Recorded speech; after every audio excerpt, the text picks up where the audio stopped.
பிரெண்ட்வுட்ஸ் நேயர்களுக்கு வணக்கம். அமைச்சர் நிர்மல்குமார் மனைவிக்கு ஆதரவாக செயல்பட்டதா பள்ளி கல்வித்துறை? மற்ற ஆசிரியர்களுக்கு டிரான்ஸ்பர் கொடுக்காத பள்ளி கல்வித்துறை அமைச்சர் நிர்மல்குமார் மனைவிக்கு மட்டும் ஏன் டிரான்ஸ்பர் கொடுத்தாங்க? ஒருதலைபட்சமா செயல்படுகிறதா பள்ளி கல்வித்துறை?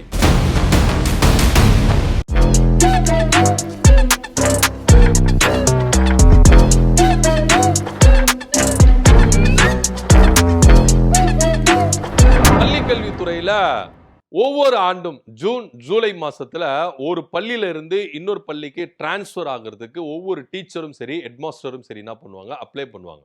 இது ஆன்லைன்ல தான் அப்ளை பண்ணுவாங்க. இன்னும் சொல்ல போனா கடந்த திமுக ஆட்சி காலத்துல இந்த விவகாரத்துல வெளிப்படைத்தன்மை இருக்கு அப்படின்னு சொல்லி எதிர்கட்சிகள் கூட ஆஹா ஓஹோன்னு புகழ்ந்தாங்க. சோ அப்போ இங்க வெளிப்படைத்தன்மையை கொண்டு வந்தது பள்ளி கல்வித்துறையில எல்லா விஷயத்தையும் வெளிப்படைத்தன்மை கொண்டு வந்தது கடந்த திமுக அரசு அப்படின்றதுல எந்தவித மாற்று கருத்தும் இல்லை. சோ இப்படி இருக்கும் பட்சத்தில் இப்போ இந்த வருஷத்துக்கான இந்த ஆன்லைன் அப்ளிகேஷன் வந்து கடந்த ஜூன் மாசம் வந்து என்ன பண்ணாங்க, ஸ்டார்ட் பண்ணாங்க. ஜூன் மாசம் 15ஆம் தேதியில இருந்து 22ஆம் தேதி வரைக்கும் எல்லா டீச்சர்ஸும் ஹெட்மாஸ்டர் வந்து என்ன பண்ணுவாங்கன்னா அப்ளை பண்ணுவாங்க. எனக்கு வந்து இந்த மாவட்டத்திலிருந்து வேற மாவட்டத்துக்கு எனக்கு டிரான்ஸ்ஃபர் வேணும், இல்ல இந்த மாவட்டத்துக்குள்ளேயே இந்த ஏரியாவில இருந்து எனக்கு வேற ஏரியாவுக்கு டிரான்ஸ்ஃபர் வேணும், அதனால வந்து என்ன பண்ணுவாங்க, அப்ளை பண்ணுவாங்க. இந்த அப்ளிகேஷன் வந்து கவுன்சிலிங் நடத்துவாங்க. கவுன்சில் நடத்தி யார் யாருக்கு எங்க போடணும் அப்படின்றத கவுன்சில் நடத்துவாங்க. தொடக்கநிலை பள்ளி ஆசிரியர் தலைமை ஆசிரியர்களுக்கு கலந்தாய்வு நடக்கும் பொழுது உயர்நீதிமன்றத்து மூலமா ஒரு உத்தரவு வருது, இதை ஸ்டாப் பண்ணும், இந்த கவுன்சிலிங்கை ஸ்டாப் பண்ணும், யாருக்கும் டிரான்ஸ்ஃபர் போடக்கூடாது அப்படின்னு சொல்லிட்டு உயர்நீதிமன்றம் ஒரு உத்தரவு கொடுக்குது. இதனால எல்லா ஒர்க்கும் ஸ்டாப் பண்றாங்க. பள்ளி கல்வித்துறை மூலமா எல்லாத்தையும் ஸ்டாப் பண்றாங்க. ஆனா அமைச்சர் நிர்மல்குமாருடைய மனைவிக்கு மட்டும் வேற யாருக்குமே வந்து என்ன பண்ணிட்டாங்க, கொடுக்கவே இல்லை, எல்லாத்தையும் ஸ்டாப் பண்ணிட்டாங்க. நல்லா நோட் பண்ணுங்க, நீதிமன்ற உத்தரவின்படி எல்லா கவுன்சிலிங்கும் டிரான்ஸ்ஃபரும் ஸ்டாப் பண்ணிட்டாங்க. ஆனா அமைச்சர் நிர்மல்குமார் மனைவிக்கு மட்டும் இங்க டிரான்ஸ்ஃபர் நடக்குது. அவங்க பல்லாவரத்துல மறைமலை அடிகளார் பள்ளி அரசு பள்ளியில வந்து அவங்க என்ன பண்றாங்க, டீச்சரா ஒர்க் பண்றாங்க. சோ அங்க இருந்து திருவல்லிக்கேணி லேடி வெலிங்டன் ஸ்கூல்ல வந்து அவங்க என்ன பண்றாங்க, அப்பாயின்மெண்ட் பண்றாங்க. ஏன் இது அமைச்சர் மனைவி அப்படின்றதுக்காக மட்டும் இந்த ஃபேவரிசம் ஏன் பண்றாங்க பள்ளி கல்வித்துறையில இப்படின்ற ஒரு குற்றச்சாட்டு இன்னைக்கு பூதாகாரமா வெடிச்சிருக்கு. விதிமீறல்ல கிட்டத்தட்ட அமைச்சர் நிர்மல்குமாருடைய மனைவி ஈடுபட்டு இருக்கிறாங்களா, தன்னுடைய அதிகாரத்தை இன்ஃப்ளூயன்ஸ் பண்ணி இருக்கிறாங்களா அப்படின்ற ஒரு விஷயம் இங்க பார்க்க வேண்டிய ஒரு விஷயமா இருக்கு. ஏன்னா அமைச்சர் நிர்மல்குமார் அவர்களுக்கு பசுமை வழிச்சாலையில அவருக்கு வந்து என்ன பண்ணிருக்காங்க, வீடு ஒதுக்கி இருக்கிறாங்க. சோ அவங்க பல்லாவரத்துல என்ன பண்றாங்க, ஒர்க் பண்றாங்க. டெய்லி பல்லாவரத்து டு பசுமை வழிச்சாலை அப்படின்ற டிராவல் வந்து ரொம்ப நெருக்கடியா இருந்திருக்குமோ இல்லையா நம்மளுக்கு தெரியல. ஆனா அந்த ஸ்கூல்ல இருந்து இன்னைக்கு வந்து என்ன பண்றாங்கன்னா, இந்த ட்ரிபிள்கேணி ஸ்கூல்ல வந்து என்ன பண்றாங்க, அவங்கள அப்பாயின்மெண்ட் பண்றாங்க. இது மற்ற டீச்சர்ஸ் மத்தியில இந்த கலந்தாய்வு வெயிட் பண்ணியிருந்தாங்கல்ல, டிரான்ஸ்ஃபர் வேணும்னு சொல்லியிருந்தாங்களே, இவங்க கிட்ட பூதாகாரமா வெடிச்சிருக்குது. அமைச்சர் மனைவி அப்படின்றதுனாலயே இங்க ஃபேவரிசம் காட்டுறாங்களா பள்ளி கல்வித்துறை அப்படின்னு ஒரு குற்றச்சாட்டு பள்ளி கல்வித்துறை மூலமா வச்சிருக்கிறாங்க. இதுல பள்ளி கல்வித்துறை சார்பா இங்க வந்து என்ன வைக்கிறாங்க அப்படின்னா, நாங்க அமைச்சர் மனைவி அப்படின்றதுக்காகலாம் உங்களுக்கு ஃபேவரிசம் பண்ணல, அவங்களுக்கு அதுபடிலாம் நாங்க கொடுக்கவே இல்லை. ஒரு ஸ்கூல்ல அயல் பணி அப்படின்னு ஒண்ணு இருக்குமா, அதாவது யாராவது அந்த ஸ்கூல்ல வந்து இமிடியேட்டா அவங்க என்ன பண்ணணும், வரணும் அப்படின்றதுக்காக ஒரு சில பணி மாற்றங்கள் இருக்குது. அது பேஸ்ல தான் நாங்க வந்து என்ன பண்ணோம்னா அந்த டீச்சரை அங்க இருந்து, அதாவது அமைச்சர் நிர்மல்குமார் மனைவியை அங்க இருந்து நாங்க இங்க டிரான்ஸ்ஃபர் பண்ணணும் அப்படின்னு சொல்லிட்டு என்ன பண்றாங்க, சொல்றாங்க. ஆனா மருத்துவ காரணங்களுக்காக பல வழி காரணங்களுக்காக இந்த பணி வந்து கொடுப்போம். சோ இந்த பதவி வந்து 3ல இருந்து 5 வருஷத்துக்குள்ள தான் அப்ளிகேட் ஆகும், அதுக்கு மேல அவங்க திரும்பவும் வேற இடத்துக்கு மாத்திரலாம் அப்படின்னு சொல்லிட்டு சொல்றாங்க. பள்ளிக்கல்வித்துறை அந்த ரூல்ஸ் இருக்கு. ஆனா பல ஆசிரியர்கள் என்ன கருத்து முன்வைக்கிறாங்க, ப்ராப்பரா மெடிக்கல் சர்டிபிகேட்டும் ப்ராப்பரா நாங்க வந்து எல்லா விஷயத்தையும் நாங்க வச்சிருந்தா கூட இந்த அயல் பணி அப்படின்றது ஒரு சிலருக்கு கிடைக்க மாட்டேங்குது. இது வந்து பல வருஷங்களாகவே மறைமுகமா வைக்கப்பட்டிருக்கு. எந்தெந்த இடத்துல எந்தெந்த அயல் பணி அப்படின்றது வெயிட்டிங்ல இருக்கு அப்படின்றது காட்டாமே வச்சிருக்காங்க. என்னதான் வெளிப்படைத்தன்மை இருந்தாலும் இந்த மாதிரி அயல் பணி அப்படின்றது வந்து பாத்தீங்கன்னா மறைமுகமாவே இருக்கு. அவங்களுக்கு ஃபேவரான யாரா இருந்தா அந்த அயல் பணியில கொடுத்துறாங்க. அதன் அடிப்படையில தான் அமைச்சர் மனைவி அவர்களுக்கு கொடுக்கப்பட்டிருக்கு அப்படின்னு சொல்லிட்டு பள்ளி கல்வித்துறை சொல்றாங்க. இப்ப நம்ம கேட்கறது என்னன்னா, அந்த அயல் பணிக்கு மத்த டீச்சர்ஸ் யார கண்ணு தெரியலையா பள்ளி கல்வித்துறைக்கு, மத்த ஹெட்மாஸ்டர் யார கல்வி தெரியலையா, இல்ல வேற யாருமே அந்த அயல் பணின்றவங்களுக்கு மெடிக்கல் சர்டிபிகேட்டோட மற்ற விஷயங்களோட அவங்க வெயிட் பண்ணலையா சொல்லலையா அப்படின்றதுதான் நம்மளுடைய கேள்வி. அமைச்சர் மனைவிக்கு என்ன சர்டிபிகேட் கொடுத்தாங்க, மெடிக்கல் சர்டிபிகேட் கொடுத்தாங்க, எந்த பேஸ்ல அவங்களுக்கு அயல் பணி கொடுத்தீங்க அப்படின்னு பள்ளிக்கல்வித்துறை ஓப்பனா இங்க சொல்லுமா? கேள்விகள் பல இருக்கு. இந்த கேள்விக்கெல்லாம் பதில் சொல்லுமா பள்ளிக்கல்வித்துறை? அமைச்சர் மனைவி அப்படின்ற ஒரே காரணத்துக்காக இன்னைக்கு இவ்வளவு ஃபேவரிசம் பண்றீங்களே, அப்ப இங்க எங்க வெளிப்படைத்தன்மை இருக்கு?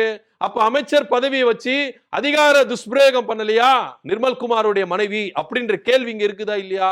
இதுதான் மக்களுக்கான ஆட்சா? நாங்க அதிகாரத்தை துஷ்பிரயோகம் பண்ண மாட்டோம், மக்களுடைய பணத்தை ஒரு ரூபாய் பாக்கெட்ல போட்டுக்க மாட்டோம் இப்படி எல்லாம் சொன்னீங்களா முதலமைச்சர் விஜய் அவர்களா? உங்க அமைச்சருடைய மனைவிக்கு இந்த மாதிரி ஃபேவரிசம் பண்ணிருக்கீங்களா? பள்ளி கல்வித்துறை இந்த மாதிரி பண்ணிருக்க, அதிகாரிங்க மேல நடவடிக்கை எடுப்பீங்களா இல்ல அந்த ஆசிரியர் மேல நடவடிக்கை எடுப்பீங்களா? அமைச்சர் மனைவி அப்படின்னு சொல்லிட்டு நீங்க அந்த நடவடிக்கை எடுக்காம இருப்பீங்களா என்ன அப்படின்ற கேள்விதான் நம்மளுக்கு இருக்குது. அப்போ ப்ராப்பரா எல்லாத்தையும் ஆன்லைன்ல போயிட்டு வெயிட்டிங்ல இருக்காங்களே அவங்களுக்கு என்ன நீதி? அப்ப அமைச்சர் மனைவி அப்படின்றதுக்காக மட்டும் நீங்க இதை செயல்படுத்துறீங்களா? அப்ப அவங்களா யாரு அப்படின்ற கேள்வி இருக்குல்ல. இங்க சம உரிமை நடத்தப்பட்டிருக்கா? எல்லாருக்கும் சமமா இருக்கிறாங்களா? இப்படின்னு பல கேள்விகள் இருக்கு. அமைச்சர் பதில் சொல்லணும், பள்ளிக்கல்வித்துறை அமைச்சர் பதில் சொல்லணும். சிஎம் சார் பதில் சொல்லுங்க, உங்க அமைச்சரவையில் இருக்கிற மனைவி அப்படின்றதுக்காக மட்டும் இவ்வளவு ஃபேவரிசம் நடக்குது, அப்ப மத்த ஆசிரியர்களுக்கு அது ஏன் நடக்கல? சரி, அப்படி பள்ளிக்கல்வித்துறை சொல்ற மாதிரி அந்த அயல் பணிக்கு அமைச்சர் நிர்மல்குமார் மனைவி தான் தகுதி வாய்ந்தவர்களா? வேற யாருமே இல்லையா? கேள்விகள் இருக்குல்ல, பதில் சொல்லுங்க பள்ளிக்கல்வித்துறை.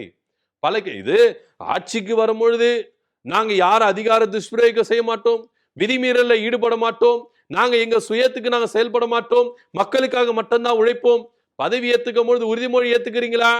இன்னைக்கு அமைச்சர் நிர்மல்குமார் என்ன பதில் சொல்ல போறாரு? டீட்டெயிலா சொல்லப்படுது.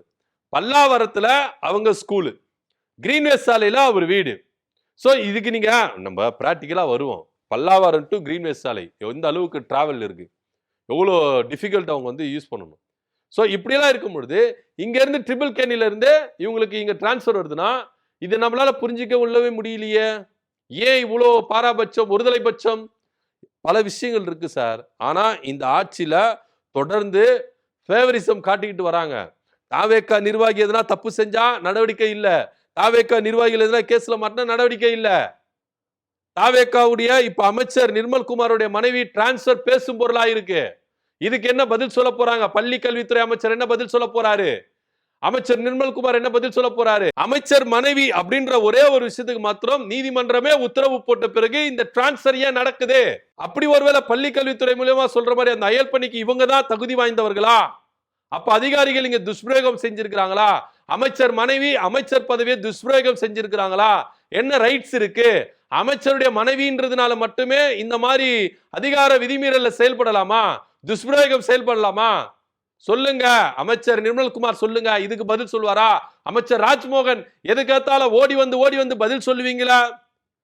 எதிர்கட்சி தலைவர் கேள்வி கேட்டா கூட முதலமைச்சர் பதில் சொல்லாம ராஜ்மோகன் அவர்கள் நீங்க சட்டமன்றமே முடிஞ்சிச்சு சொன்னா கூட ஏன் பதில் பேசுவீங்களா? இப்ப ஏன் பேச மாட்டேன்றீங்க? இதுக்கு பதில் சொல்லுங்க. உங்க சபை, உங்க அமைச்சரவையில கூட இருக்கிற சக அமைச்சருடைய மனைவின்றதுனால நீங்க எல்லாத்தையும் ஃபேவரிசம் பண்றீங்களா? அப்ப சாதாரண அடித்தட்ட மக்களுக்கு என்ன சார் உரிமை இருக்கு? அவங்களுக்கு என்ன ஃபேவரிசம் இருக்கு? இப்ப நீங்க எல்லாரும் ஈக்குவல் வச்சு பாக்குறீங்களா? இங்க விஜயோட ஆட்சியில எல்லாரும் சமம், ஏற்றவர்கள் தாழ்ந்தவர்கள் கிடையாது, எல்லாருக்கும் அதிகாரம், எல்லாருக்கும் சமம் அப்படின்னு சொன்னீங்களா? இன்னைக்கு மற்ற ஆசிரியர்களுக்கு நீங்க டிரான்ஸ்பர் கொடுத்தீங்களா? மற்ற ஆசிரியர்களுக்கு அந்த அயல் பண்ணி கொடுத்தீங்களா? ஏன் அமைச்சர் மனைவிக்குன்னு மட்டும் ஏன் இந்த இவ்வளவு விஷயங்கள் நீங்க செய்றீங்க? இது எல்லாத்துக்கும் பொறுப்பேற்றுக்க வேண்டியது பள்ளி கல்வித்துறையும் அமைச்சர் நிர்மல்குமார் அவர்கள் தான். ஒருவேளை அமைச்சர் நிர்மல்குமார் அமைச்சரா இல்லாம எம்எல்ஏவா இருந்தா இந்த ஃபேவரிசம் நடந்திருக்குமா அப்படின்ற கேள்விதான் நமக்கு இருக்கு.